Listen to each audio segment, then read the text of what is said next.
جنگ یرموک اے پہلے پڑھاؤ اس قوم نو تے صحابہ نے کہا تسی کدھر چلے ہو تہاڑی اکھاں بھی کوئی نہیں. آپ نے فرمایا میں سنیا اوتھے مسلماناں نو لوڑ ہے انہاں دیاں 11 صفاں ساڈے بندے بڑے کم از کم ایک بندے دا اضافہ ہو جائے گا.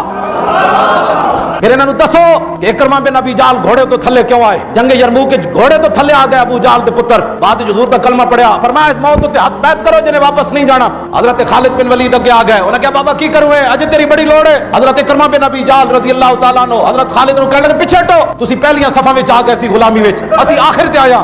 آج اکرمہ اپنی ساری قضا کرنا چاہتا ہے.